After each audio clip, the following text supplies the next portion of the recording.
delighted to have in the Design Notes studio the leader, head honcho, brain behind Button Shy Games, the games company that produce all those wonderful wallet games. And this is Jason Tagmire. Jason, thank you for coming on the show. Thank you for having me. So my first question is, so, in society we're forced to be modest so often when we know we're the most brilliant. So my first question allows you to flex those bragging muscles. And so when did you know you were good at what you do? So I think there's this really amazing point in the trajectory of any career that becomes successful where you, especially with games and all, when you stop begging people to support and buy your games and other people start doing that for you. So we hit a point where we were able to stop, with the Kickstarter stretch goals and all those things because people were sharing our games for us.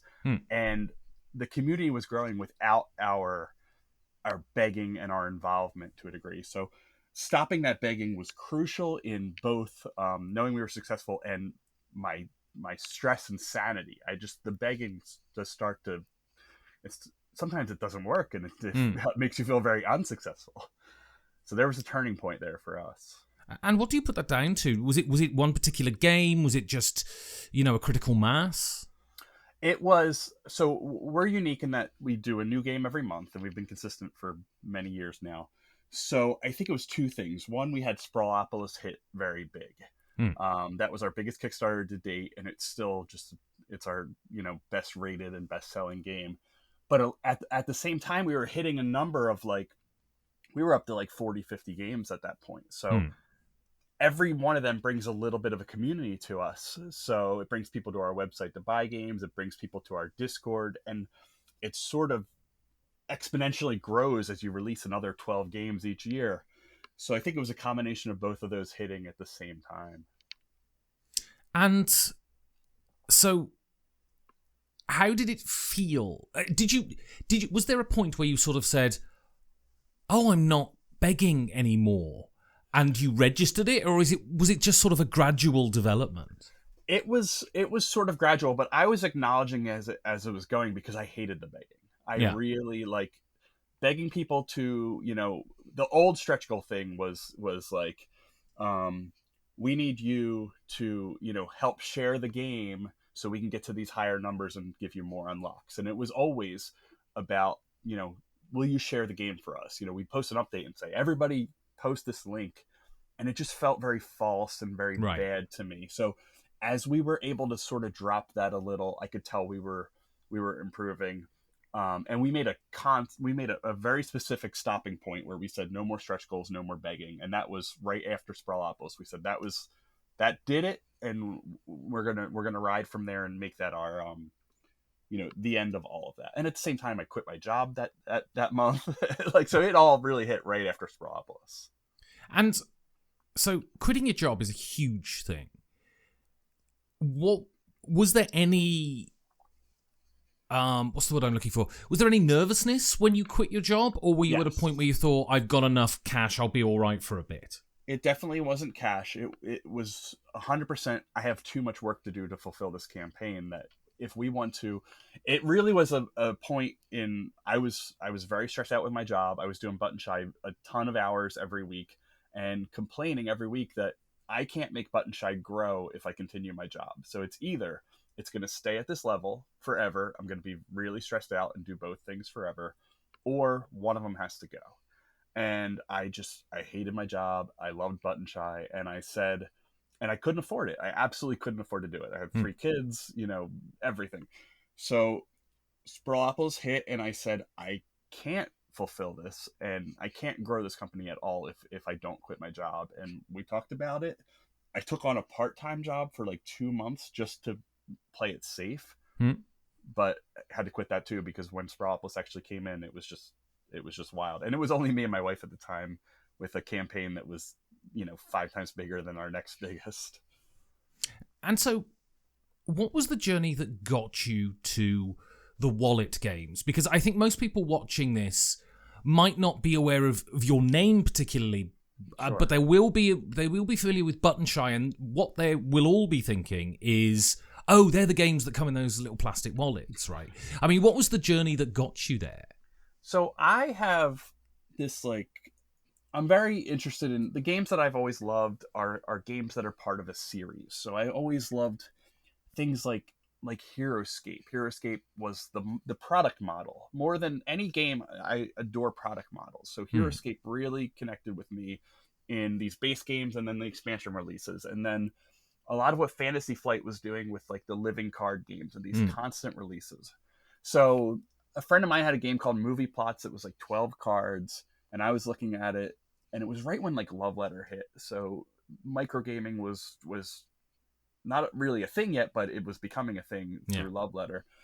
And I said that, I might want to publish this game, but I don't want to publish one. I don't want to do all the work to figure out how we're going to package this, how we're going to release it, and just do it once. I said, if I'm going to make games, I want to do the same thing every time we release something. So I'm not reinventing the wheel for all that research in production. And at the time, I didn't want to use China for anything. I wanted to make it, something accessible here and easy. I wanted to ease into it. So, but with everything I do, I don't want to just do it once. I want to make it a series.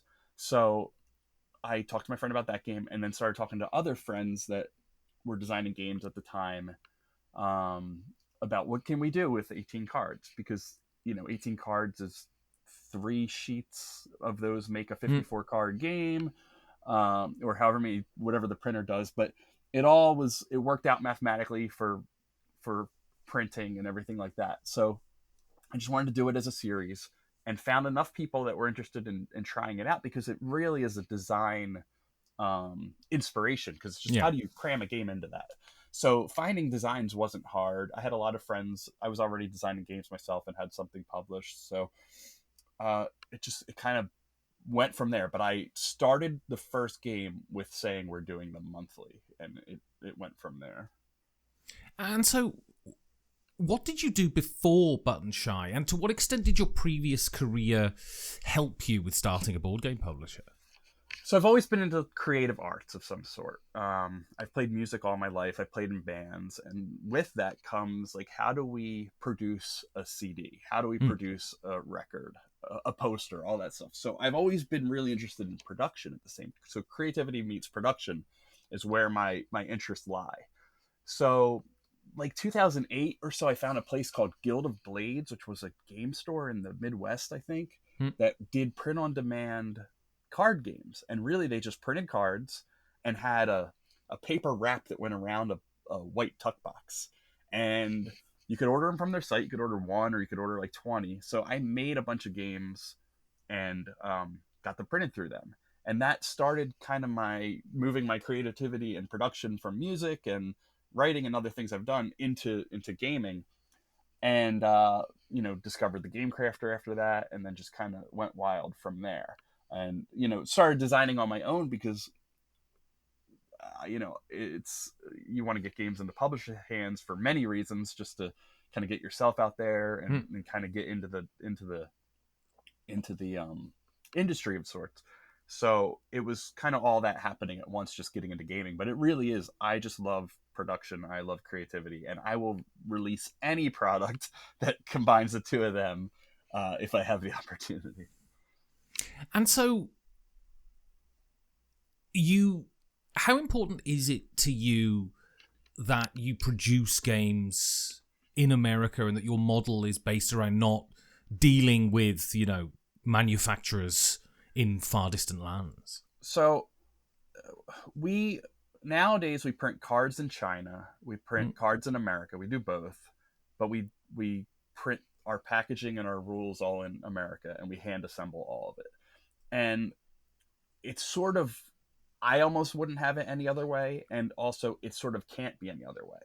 The reason it can't be any other way is because we do these games monthly. If we're going to order everything from China, the whole production, we have to be 6 months ahead, and we are not even like 2 days ahead. So we'd have to be 6 months ahead for every game every month, and it just wouldn't work out. For the personal reasons, is we get to do everything here. I get to employ friends, family. I get to employ local people. to help us assemble all these games and create these jobs, which is really important to me, is getting people, making this not just me. It's a whole bunch of people. They all have interest in it. I'm able to get them paid for it. So that all feels really good. We have a lot of control over everything and how we can make games in small quantities, make games in large quantities, just flexibility that you don't have when you assemble an entire product, order it in China, wait 4 months on a boat, all that. We airship everything because it's so small. So, things are produced and then here 3 days later. We're able to do that just because of the small size. So all this doesn't work with a regular board game. So if we were a normal board game company, we couldn't do it the way we do. And if we're our company, we can't do it the way normal board game companies do. So it all kind of fell in line in a nice way that matches both the restrictions we have and my personal preference of just doing it all ourselves. No middlemen. That's kind of a rule for Button Shy, is no middlemen. We don't sell to distributors. We barely sell to stores. We sell to a few stores just to kind of get the word out. But we sell everything directly on our site. We produce everything as close to ourselves as we can. And it creates just, I don't know, what I like about it is that we are self-dependent. We, if something goes wrong, it's on our end and we have to figure that out. And everything has our own personal touch on it, which I think is important and rare. We've touched every single thing that goes out this door in every way possible. So can you give us an overview of how you get one of your monthly published games to the people, from the initial idea, the initial contact with the designer, to the mailing it out and people receiving it? So most of our games are signed through contests, and this has kind of developed over the past few years more and more to the point where it's almost exclusive now, where we hold these challenges called 18 card challenge, and then we add a restriction, and it's usually something that we're interested in publishing. 18 cards, but role playing. That was a recent one recently. 18 cards, but based on a real life location. The last one was 18 cards, but dinosaurs, because everybody says they want a dinosaur game from us. But we added extra restriction to that, but not Jurassic Park and not dinosaurs fighting each other, because every game is those two things. Yeah. So that one ends this week. So we'll see how that goes. Contests. We get tons of submissions. We usually publish a couple games out of each of them, except for if they're super specific, it's a little hard because then our line gets a little flooded. So we usually publish games out of there. We also have designers that we've worked with before that bring us games back. Here's my newest game, or we have lines with certain designers like Scott Alms. That's how we sign them. We have a variety of artists that we've worked with over and over, and we always look for new artists. So we just find artists, connect the designers and the game and the artists, and try to make the best product we can out of that. Then we will either kickstart or not kickstart, and we're kickstarting probably about a third of our games, maybe a little more. The rest of them are direct releases, and that usually comes down to whether something's great for Kickstarter, which certain things are and certain things aren't, or whether it's just fitting into the timeline. Like, we don't have time, we need to get this game out there. So we sort of have two scales that we go down for that. And then we have the ordering and the production. So we order from multiple different places, cards from either China or America, and our wallets from an American company, and our rules from an American company. They all come in. The rules need to be hand cut. So we have this cutting machine that cuts 100 at a time. We have to cut a half inch off of them because it's cheaper to cut them ourselves than pay for that extra half inch to be cut. I mean, like 10 times more expensive to have the printer do it. So we cut the rules ourselves. Then we have everything. We have cards, which come in decks. So we'll order a deck of maybe like 108 cards, and it'll have 4 games in it and 5 expansions. So the first thing we do is open every deck and split them into all the different games and expansions. So we have piles and stacks of all the individual games. Now we're going to assemble it. The wallet, the cards, the rules. Yeah. We hand assemble them in our office.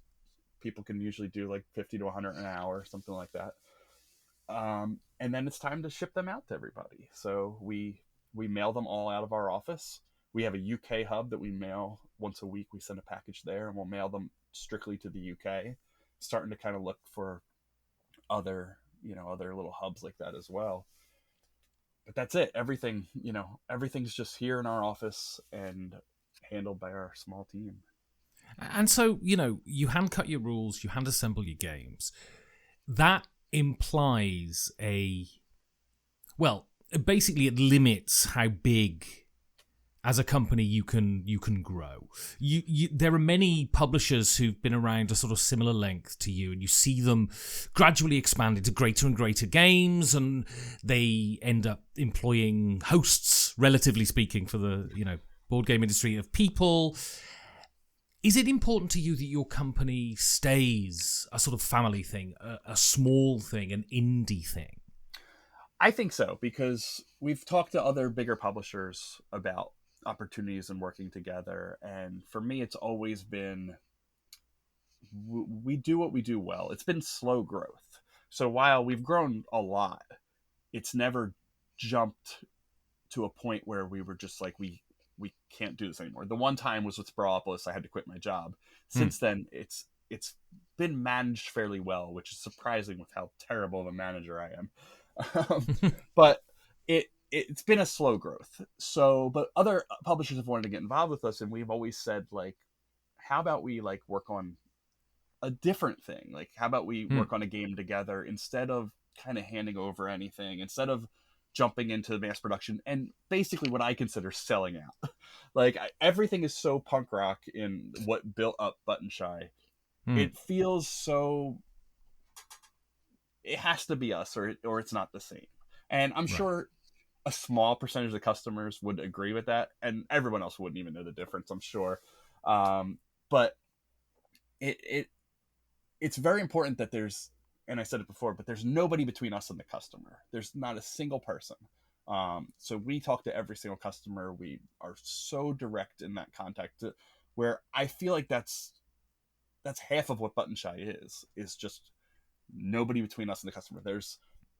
Everything is just us. So when things grow, I just hire more people. I just get more people. We get another building, and we just keep this going and keep hoping for the best. And like I said, slow growth has enabled that to happen, because we've grown in staff here, and then we've gotten staff that I say, hey, we have temporary work because we're super busy now, and all those people have come and then gone, but then come back as we get busy again. So it's all worked, and I hope that it continues to. And so it was very interesting. Wingspan was a phenomenon, and crazy. It was I think every decade you kind of get a game that really explodes, and Wingspan was kind of the one last decade. And you were fortunate enough to get Elizabeth Hargrave's follow-up game, Tussie Mussy. And I remember there was quite a bit of buzz around it because it was Elizabeth Hargrave's follow-up, in inverted commas, to Wingspan. What was that like? Did that feel like a different project to you? Was there more hype around it? Did you sense that, or was that just in the wider gaming world? So it's interesting because we had a contest in the summer before it was released, 2017 or 18, I think 17. No, 18, I don't know. And Elizabeth submitted the game, and it was a co-winner with Seasons of Rice, and we signed it, and Wingspan wasn't even announced at the time, so we had no clue what was coming. So come like January, Wingspan was announced, and we were just like, wow, what are we even doing here? This is wild. So we kickstarted in like May. So Wingspan was like just hitting, I believe. It was just coming out, but the hype was huge. So I talked to Elizabeth. About it, and I said, how much do we lean on this? Because I'm so anti-marketing and natural growth and slow growth. I said, how much do we lean on it? And she was just like, it's there. We should, it's all happening. We should. So I put, Kickstarter was Tussie Mussy by Elizabeth Hargrave, Wingspan. Yeah.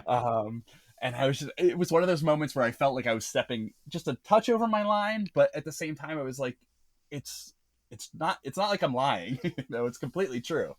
So we leaned on it a little bit, and it did feel very special. It felt like a very happening time. where some of the work was done for us already. Like, we don't usually have that. A lot of our, especially the earlier Kickstarters, it's a game nobody's heard of. It's a designer that nobody's heard of. It's a theme. It's all new, and nobody's seen this. And we launched it on Kickstarter, and it does $10,000. I don't even remember what Tassimasi did, but it was way more. Yeah. But yeah, it did feel very special at the time, and felt like we were jumping into that league that we've sort of settled into in the last couple of years. But it was a huge boost for us as a company. Sprawlopolis and Tassimasi were our two pivot points where everything was a whole new level. And so we've seen, I think, the effects on the gaming industry due to the event that has happened for the last couple of years. And we've seen the effect on the gaming industry sort of delayed. It came later than people expected. I mean, what changes have you seen in the game industry? Firstly, since you started the company, but also with thinking about the last couple of years and the challenges that has posed. So the biggest thing that we've seen and we've fully embraced is solo gaming. I mean, excuse me. Solo gaming has taken over our market. And the reason why, and I've sort of kind of pinpointed this to one thing, is we have 18 cards. If there's 4 players, there's no game, because you give out 4 cards each and you're out of everything for the table. It requires more of like a head game than anything at higher player counts. So our player counts have dropped down to 2 players. Another reason is you have 3 or 4 players and you've got this little tiny wallet game, and then you've got these really pretty big games on your shelf. To get all 4 of them to play the little tiny one is a lot more work than the big pretty one. So we've brought our player counts down a lot. Solo, we started doing solo games a couple years ago, but then we started doing more and more over the last couple years as the community's grown, because there's a lot of game with 18 cards for just one player. You can have all these different zones and all these different things going on. So we didn't start with that at all, and then we started building up a little more, and then kind of like pandemic time, solo games became very big. It was because nobody was going anywhere. So I think our 2020 or 2021 was like 50% solo games.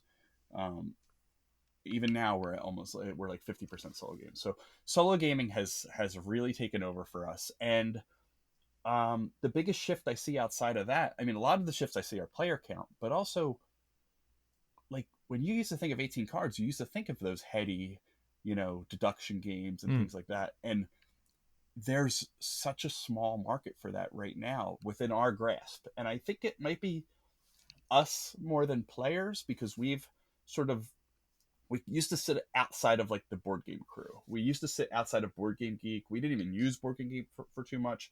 We never had reviewers. And as those gamers have kind of embraced us, we've embraced them at the same time. And you start to lose the deduction kind of part. Deduction and party kind of fit along the same lines. You start to lose that.